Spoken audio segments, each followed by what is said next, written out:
we switch gears a little bit, of eating right before bed and kind of eating plenty. That means you eat within an hour of the time that you go to sleep. So if you're going to sleep at 11, you eat at 10.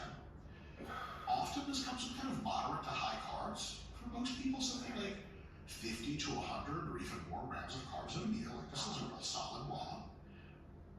What is the advantage of this?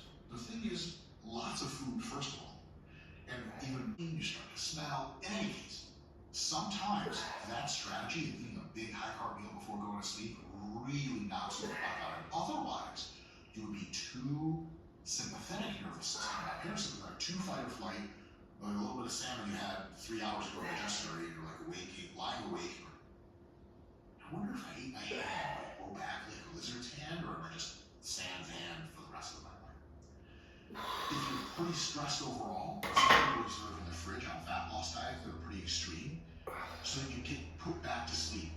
There's an effect if you're really starting to shit out of yourself, which sometimes you get really lean, you have to be through short periods of. Very end of the diet. You don't wake up at 4 in the morning and your body's like, find food or I'm divorcing you. You're like, how does that work? Like, you're just gonna shut down and you're gonna die. Oh my God, don't do that. And if you just get a little bit of a high protein meal, on my desk, we're supposed to be at work. You've put in your work over the years, and you've made good gains, but now you're ready to create your most impressive physique ever. The Army Hypertrophy app is designed to make this possible. You can customize every single aspect of your training plan, or let the app's AI take the lead. Whichever combination you use, your results will climb higher than ever. All you have to do is bring the effort. Click on this kind of calorie surplus, because if I lower my calorie surplus, I'm going to have trouble getting my calories through the day. I don't have to wake up at 19. But it could be a tenable strategy that I just want you guys to know about.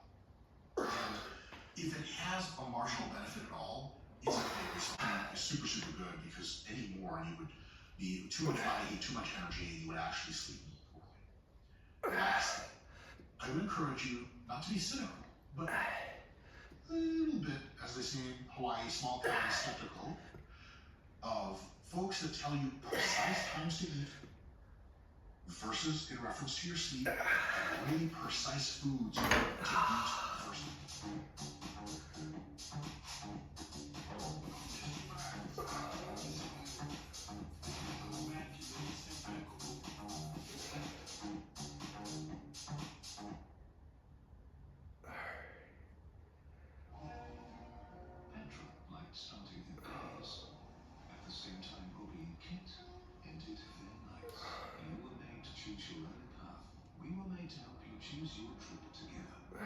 Reps. You're hacking the techniques to try to get more reps.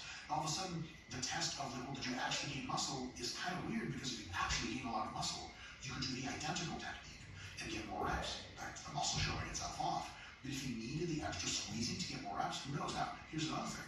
At least then you know, like, okay, I didn't gain much muscle, because if I did it with good technique, I would have gotten about 10.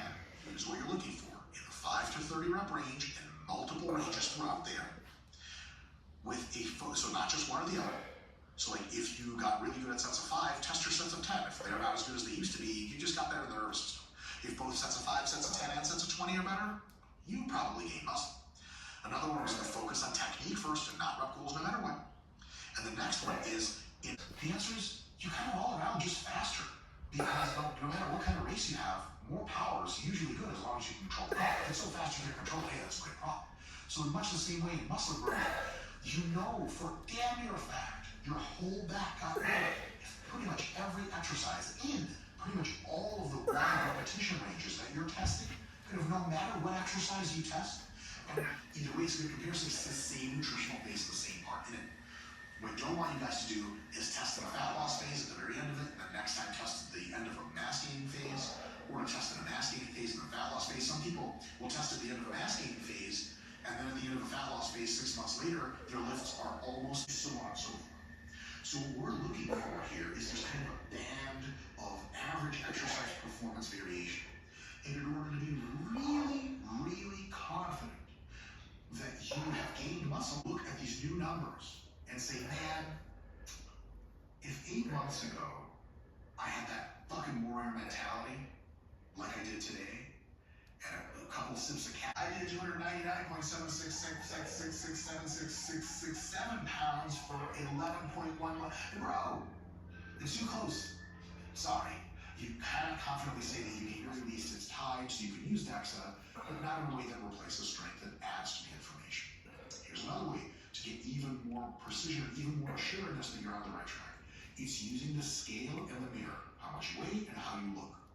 The scale and mirror by itself can't usually be used for a reason I'll share with you in just a second. You can have a lot of pessimism, stuff goes in there. And then you have the delusion of just uncertainty, which is like, you look in the mirror and you're like, I just honestly can't tell. You just look at your body every day. Three types of potential error. One type of error is hyper-optimistic error.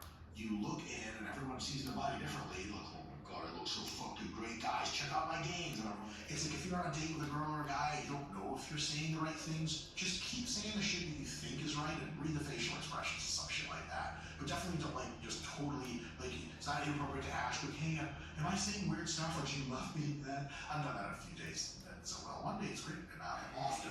You have the really good feedback that like muscle gain stuff is probably happening. Is your desire to train higher and completely burned out? What's your mind-muscle connection like? And so on and so forth.